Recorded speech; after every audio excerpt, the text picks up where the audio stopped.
is a professor at Florida International University College of Law. She thinks about these questions a lot, and she joins us tonight. Professor, thank you very much for coming on. So I don't think it's an arcane or irrelevant question. Who is Robert Mueller's boss? I keep hearing that Trump can't have anything to do with Robert Mueller, neither can DOJ. That doesn't sound democratic to me at all.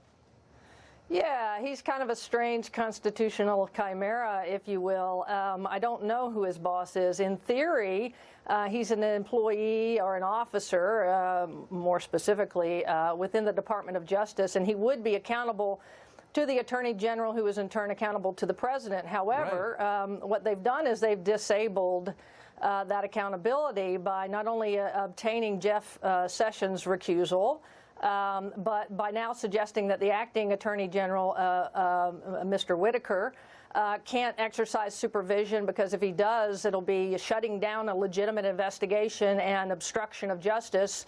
And if the AG can't fire Mueller, then presumably the President can't either, without facing the same headwind of political criticism that might be fatal to his presidency. So they've managed somehow to completely disable one of the President's key constitutional powers, which is the power to fire his subordinates. So what you're telling me is a howling pack of cable news morons brayed until the administration got bullied into placing a guy who'd been elected by nobody into the position of ultimate power. He's not accountable to any elected official, and this is the democracy that we're supposed to be defending? Yeah, I mean, that's pretty much it in a nutshell. And they did it, and they did it on purpose. And I think one day they're going to come to regret it, because if you can do this to President Trump, you can do it to, frankly, any incoming future president. But there's nothing, I mean, I guess just to the point, I mean, leaving Trump or future presidents or any politician out of it, there's nothing that voters can do, because they are wholly powerless over Robert Mueller.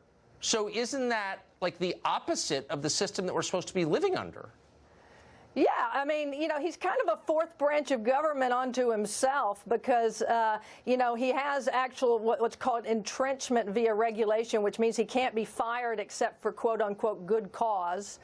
And so you'd have to lay the foundation to even try to begin to fire him, which is not easy to do. It's kind of the functional equivalent of having tenure as a professor. It's very difficult to get rid of him.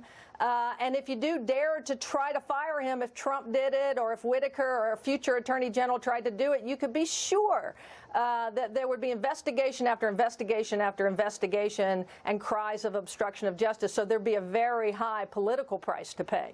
So he's just a heavily armed pope, and we just have to kind of look at it. Okay, even as we defend democracy. Professor, thank you for claiming. You know, I'm not a lawyer, so I just appreciated the clarity on that. Thank you. Sure.